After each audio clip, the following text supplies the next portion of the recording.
waan qabsoo wanti isin quban qabne hin jiru. Uummanni Oromoo guutuu biyyaa keessa jiru akkasumas biyya ambaa jiru hundumtuu itti dhiyeenyaan ni hordoftuu. Wanti adeemaa jiru waa haaraa miti eenyumaaf iyyuu nama waa'ee qabsoo Oromoo keessatti quuqama qabuu fi wareegamatti kaffalaa jiru hundumaa fi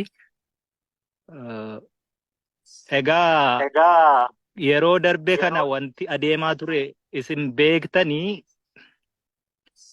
waraanni bilisummaa Oromoo nagaaf jecha rakkoon Oromoo karaa nagaa hiikoo argatee osoo rasaasan dhukaasiini Oromoof Oromiyaanii waan isaanii maluu fi uummanni Oromoo waan barbaadu argachuun ni dandahama yoo ta'e jennee nagaaf bakka laannee waa hojjenne. Haguma nagaaf bakka laannetti ammoo gaa albaadhessi yeroo hedduu akkatti waa ilaaluudha qaba. Wanni suni sodaa itti fakkaates haa ta'uu yookaan ammoo waraanni bilisummaa Oromoo akeekaaf kaayyoo isaa silaa kaqawwee isa kaasisee abbootiin keenya kumni kitillii ganama sanaa waan dagate itti fakkaatuuttis hin beeknu. Gaafa wanti suni silaa Oromoon karaa nagaa waan barbaaddu akka hin arganne hubatamee yoo dandahame marsaan biraallee itti haafufamu uummanni kun baay'ee rakkate keessumattuu ammoo bara ilmaan Oromoo afaan Oromoo dubbatanii barcuma aangoo siyaasaa harkaa qabu jedhamu kanatti duuti takkaamayyuu impaayeritti keessatti Oromoo akka miilanaatti mudatee hin beekne dhaabbachuu qaba. Amantaa jedhu amantaa qofaa mitillee wanti suni murannoo nama gaafata.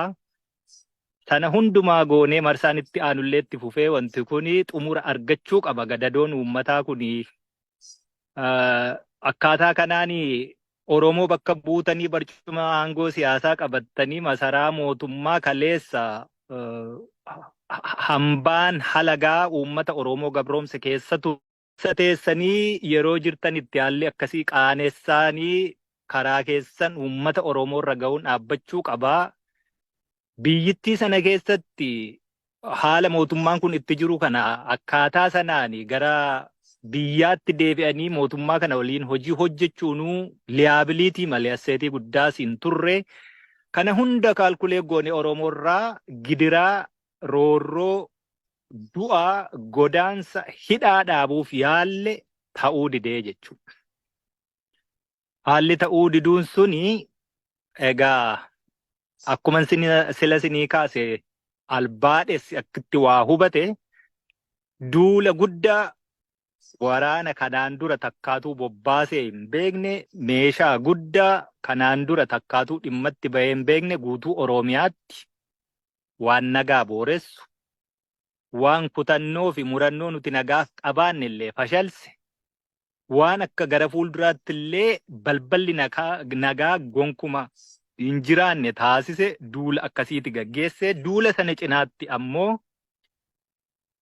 olola guddaa waraanni bilisummaa Oromoo gonkumaayyuu sadarkaa hin jiru jedhamutti akka bittinnaa cabee booji'ame harka kennate sanarratti duulli isaanii xumura argatee wanti adeemaa jiru waan harca'ee fi baqatee jiru funaanuu akka ta'e ministeerarraa Jeneraalarraa haga kaabinee haga warra ganda keessaalleetti gadi bu'ee ololli miidiyaa guddaan deemaa ture jechuudha.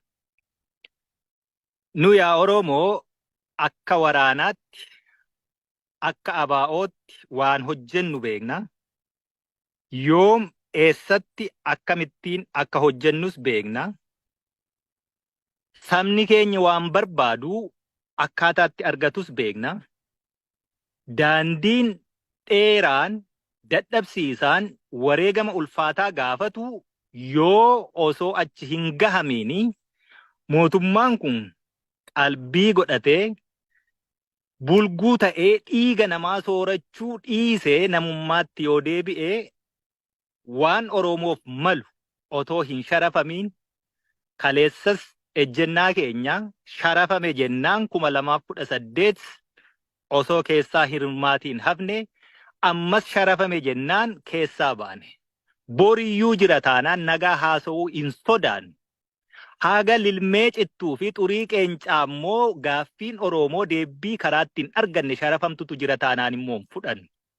Haala akkasiin duulli nurratti gaggeeffame waan hojjennu waan beeknuu fi yeroo adeemnes mootummaa kanarraa akka nama titiisa irraatii damma eeguutti waa tokkoyyuu irraan eegne waan ta'eefi nagaaf jecha immoo komitmentii qabnu argisiisuuf deemne irraa kan hafe sanaafis qophii qabna turre waan ta'eef duulli jedhames ololli ta'es facaatii booji'amuu harka kennachuu guutummaa guutuutti woboon sadarkaatti Oromiyaa keessatti tireetii ta'uu hin dandeenye irraan gahameera ka'edhamaa tures takkaallee lafa irratti akka miidiyaa karaa foddaa televezyiinii fi sooshaal miidiyaa irratti afuufamuu sana akka hin taane yeroo ofii keenyaa barbaannetti sagantaa fi karoora mataa keenyaan guutummaa Oromiyaatti lola irbuu shinniigaa labsuun barbaachisee jechuudha.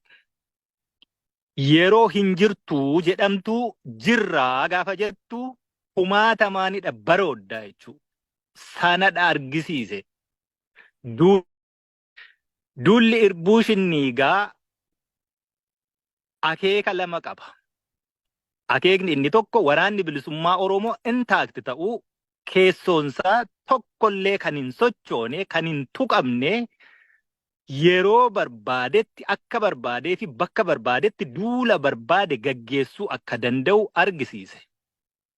Akeekni isaa inni lammataa immoo duulli irbuu shinniigaa egaa irbuu shinniigaa inuma beektuu hoogganni ABO wal faana bakka tokkotti adeemsa qabsoo keessatti imalarra osoo jiruu bobbaa sanarratti shiftoota Sumaaleetiin amantaatiin gargar baafamanii warri amantaa warri shiftootaa sun qabu fudhate darbuu akka danda'uu fi warri sun immoo hin qabne ajjeefamuu akka danda'u gaafa carraan akkasii kennamuu fi Oromoo taane Oromummaaf manaa baanee amantiif kutaatiin gargar baanee kaayyoo fi akeeka silaa kaleessa irratti wareegamna yookaan immoo milkoofne galmaan geenya jenne sana hin sharafnudhani boolla tokkotti dhumatani tokkummaa Oromoo bakka sanatti itichani nuti ammoo egaa midhaan tokko yoo facaaste qolli achitti tortoree miciraan achi keessaa bahee biqileetu firii 1000 kenna. Isaan warra achitti biqilee nuti keessaa baane nuuf xaa'oo ta'ani fakkeenya riqicha nuuf ta'a waan ta'eef rakkoo keessoo keenyatti jiru daddaaqamaa fi burjaajii keessoo keenyatti jiru guutummaan guutuutti jechuudha. Umurannee tokkummaa waaltawaa dirree tokko irratti fiingee tokkoon hiriira tokko irra dhaabbannee guutuu Oromiyaa keessatti maqaa dhaaba adda bilisummaa Oromoo waraana bilisummaa Oromootiin qabsoo akka gaggeessuu dandeenyu kan ittiin argisiisne irbuu sana kadeebisnee haaromsine ta'uudha argisiisaa jechuudha duulli irbuu shinniigaa.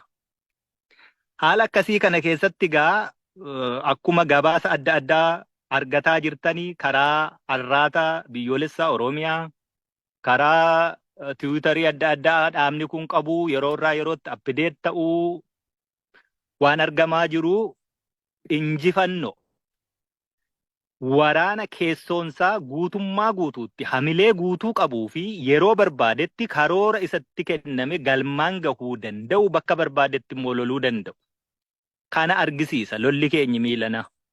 Injifannoo guddaa meeshaas qabeenyas diinarraa buufanne. Haala akkasii kanaan duulli gaggeessinee hin dhaabbannee itti fufa. Duulli sun haga qaba yeroo qabaa jechuu yerootti dhaabbatu. Manii qiyyaafannee adeemaa jirrutu jira haga gaafa maniisaa gahuutti guutummaa guutuutti Oromiyaa keessatti lolatu dhaabbata jechuu osoo hin taane duulli kuni guyyaa fixed ta'eefitu jira jechuudha. Hanga guyyaa sanaatti itti fufee adeema. Kanaafi jaarmiyaan keenya keessoon isaa ka itite ka fiingee tokkoon dirree tokko irratti hiriira tokko jalatti adeeme argisiise. Waraanni bilisummaa Oromoo guutummaa Oromiyaa keessatti sa'aatii wal fakkaataatti ajaja tokkoon tarkaanfii bobbaa fudhachuu akka danda'u ka argisiise duula akkasiiti. Duulli kun bakka adda addaatti akkuma dhagahamaa jiru injifannoo galmeessaa uummata Oromoo olola diinni silaa waraanaan dadhabee miidiyaa irratti ol bahe uumaa ture. Namoonni hedduun abdii kutatanii dhuguma waraanni bilisummaa Oromoo akkuma jedhame sadarkaa itti Oromiyaa keessatti falmachuu dadhaberra dhagahe moo jechaa namoonni turanillee kan itti deebisanii mataa ol qabatanii jechuudha. Kana duulli irbuu shinniigaa kan inni argisiisaa ture. Haala akkasii keessatti hogganni ABO kaabaa kibbatti, bahaa dhihatti, giddu galeessatti zooniilee 8 uumee achirratti qondaalota lolchiisanii, bobbaasanii, leenjisanii waa hunda gochuu danda'an qabaatee haala ititee adeemaa jiru irratti nuti warra wal nu dhabsiisu ofii keenyaa wal dhabuurra warra wal nu dhabsiisu of biraa dhabnee wal taanee nutu waliin baye, nutu waliin du'a, nutu waliin madaaha, nutu waliin hiree tokko qaba, nutu waliin hegeree Oromiyaa sheeppi gochuu jira waan ta'eefi kanaaf akka soogiddaa wal arraabnee walii galleetu akkasiin adeemuutti jirra. Haala akkasii kana keessatti isin uummanni Oromoo inni keessaa silaa keessuma jira. Qabsoo kana keessatti wareegama haga battala irratti hiriiree lolee wareegamuutti jira. Kan diida hiree Oromiyaa keessa jiraatee wareegama qaamaa kafaluu hin dandeenye ammoo bakka jirtanitti cichitanii haala baay'ee ulfaataa, olola baay'ee hamilee nama buusu, olola gara maatii namaa diiguutti deemu, kana hundumaa otoo gurra ittiin kenniin akeekaa fi kaayyoo nuti qabannee kaane qabsoo bilisummaa Oromoo keessattis isinis hiree itti qabdan, qooda itti qabdani, mirgas itti qabdani, dirqamas itti qabdan sana beektanii gufuu fi gufaata hundumaafuu osoo hin jilbeeffatiin warra wal nu dhabsiisu nuti isaaniif jecha wal dhabuurra isaaniin dhabuu nu wayya jennee wal taanee gaafa deemnu nuti immoo sin dhabuun barbaannu si waliin deemna akeekaaf kaayyoon keessan nuuf ta'a jettanii ejjennaa qabaattanii waa hundumaarra tarkaanfattanii warri nu waliin deemaa jirtanii silaaftuu namni galata waliif kennu hin jiru. Galanni keenyi lafee cabnee dhiiga dhangalaanee lubbuu dhabnee yoo milkaahee bilisummaa saba Oromoo abbaa argetu galanni isaa sana. Garuu ammoo namni haala akkasii keessatti haala baay'ee daddaaqamaa ulfaataa kafirris diinnis ollaanis halagaanis hundumtisa inni beekus wallaalaanis afaan namatti haxaatu hundumaa dandeessanii dhuftan waan ta'eefi ulfina qabdu ulfaadhaa isiniin jechuun barbaadaa jechuudha. Nu waan barbaannu beekna, akkamitti akka argannus beekna. Eenyu waliin deemuu qabnaa, eenyu waliin deemuu hin qabnus beekna. Garuu uummanni Oromoo kadiida jiru egaa seenaan waa baay'ee hima. Keessumattuu ammoo barri kun bara teknooloojiiti. Barri teknooloojii waa hunda rikoordi godhee kaa'u keessatti namoonni hedduun fuula dhedheereffatee yookaan fuula babal'ifatee zuumiirra taa'ee waa'ee ABO kanaa yeroo laga marqaa jennaan hunduu boojjitoo guurratee yaa'ee jedhan sana fakkaatuutti waan baay'ee haasa'u dhageenyaa jechuudha. Kun seenaamaaf galmaa'ee ta'a malee waa tokko ejjennaa waraanni bilisummaa Oromoo waa'ee qabsoo bilisummaa Oromoo irratti qabu tokkoyyuu hin jijjiiru. Hamilee namootaa tokko tokkotti bu'uu danda'u. Haala akkasii kana keessatti cichitanii dhaabbattanii yookaan immoo firm stand qabaattanii dhaabbattanii ejjennaan keessan kan hin jijjiiramneef hin daddaaqamne ta'ee woboo irraa abdii qabaattanii gaaffii Oromoo karaa kamiinuu haa ta'u woboon osoo hin sharafiin galmaan ga'uu akka danda'us abdii irratti horattan waan ta'eef ittiin qaanoftanii jechuudha. Sinitti mee galata eenyurraan barbaaddanii ani sinirraa galatan barbaadu sinirraa galatan barbaaddanii dirqama keenya bahataa jirra. Galanni keenya ammoo bilisummaa saba Oromoo sana ta'aa jechuudha. Impaayerri Itoophiyaa waggaa 160 sanaa olii fi birookiraasii walxaxaa ta'een of ijaarte halkan tokkotti diigamuu hin dandeessu. Sadarkaa qabdi. Sadarkaa ittiin diigamuu danda'uu fi Oromoof ammoo waan inni malu argamsiisuu dandeenyu sanatti immoo on the right track jirra. Daandii isa sirriirra jirra. Sana dhibban itti amanaa jechuudha.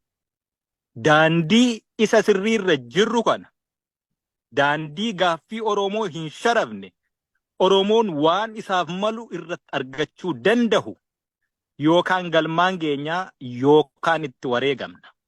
Jireenya qananii sadoo dhuunfaaf namni manaa ba'e hin jiru. Sana ammoo maatiin isaa namni isa dadhabu hin jiru. Maatiin isaa yoo isa dadhabe mormi abbaan baanne haacitu jetti Oromoon namni of dadhabu hin jiru. Kanaafi gaaffii Oromootu manaa nu baase, roorroo sanatu manaa nu baase. Sana galmaan ga'uufidha hojjenna. Galmaan ga'uu yoo dadhabne immoo itti wareegamuuf shakkii hin qabnu.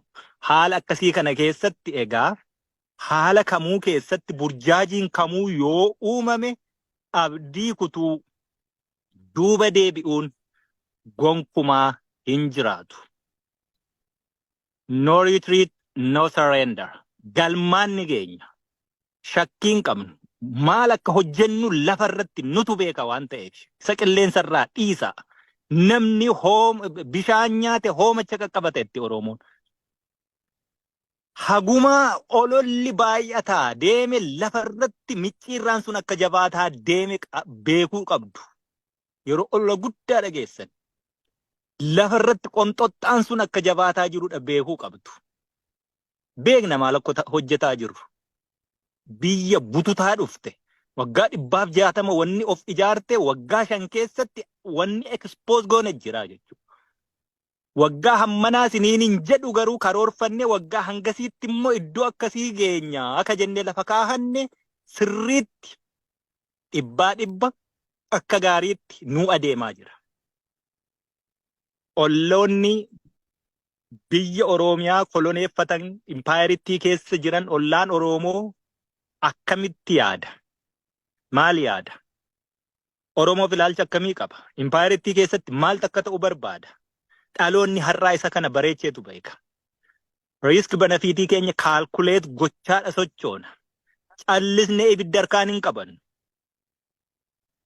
Akka kaleessaatti Plan B, C, D osoo hin qabaatiin Plan A qofaan hin sochoonu jechuudha.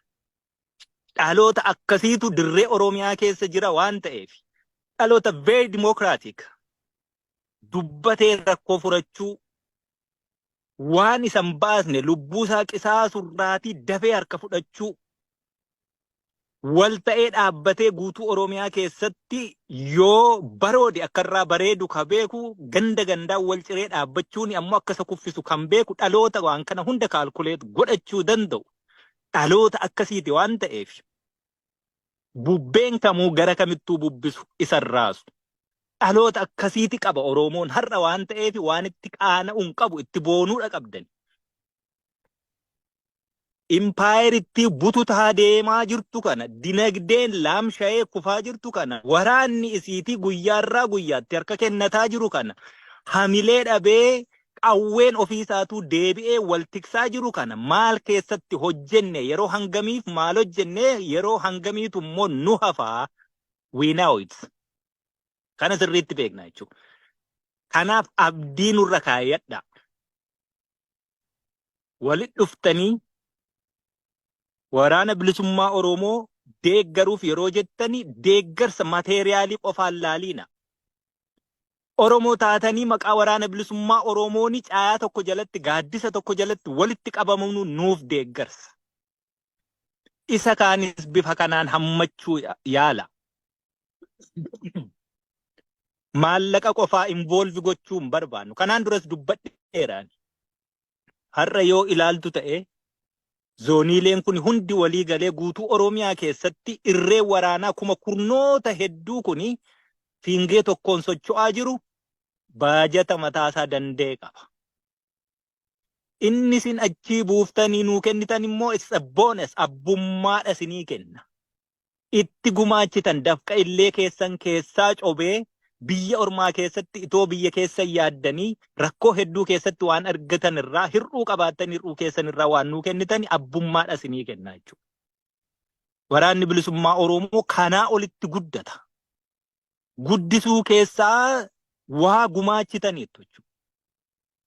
Kan kanarraa hafee yeroo hundumaa yeroo walitti dhuftanii yookaan sababa duula tokkootiin yookaan immoo sababa sagantaa wayii tokkootiin qofaa ta'uu hin qabu. Sababa gabrummaa jala jirruuf gabrummaa jalaa ba'uuf immoo falmataarra jirruufi inni kun immoo akeekaaf kaayyoo keenya tokko nu taasisee hiree tokkitti bilisummaa barbaannu biyya keenya Oromiyaa dhuunfachuuf barbaannu qabnuufidha walitti dhufuu qaba.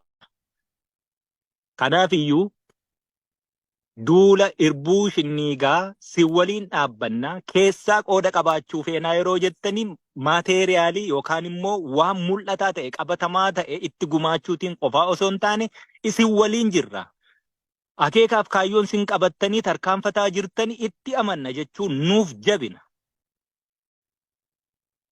Kanaaf iyyuu bakka jirtan hundumaatti nama hammachuu ofitti qabu isa dallanes isa burjaaja'es isa wallaales yoo bilisummaa Oromootti amana ta'e walabummaa Oromiyaatti ni amana ta'e birmadummaa biyya sanaatti ni amana ta'e haga fedheyyuu haa ta'u diina waliin hin dhaabbatu taanaan garaa bal'adhaa ofitti qaba. Akkuma keessoo waraana bilisummaa Oromoo ititee dirree irratti hiriira tokkorra dhaabbatee fiingee tokkoon socho'aa jirutti guutummaa addunyaa kanarra Oromoo faca'ee jirus hammachuuf tattaafadha. Isa garuu xannacha ta'e xannachi yoomuu foon hin ta'u muranis hin dhiigu hiddan qabu isa akkasii immoo hoolaa yeeyyii gogaa hoolaa uffatee nu keessa seenuu barbaadu yoomiyyuu jechuudha. Gateettiin qabsoo bilisummaa Oromoo warra akkasii baachuu hin danda'u inni sun rirmee dhaaba keessaati facaastuu tokkummaati.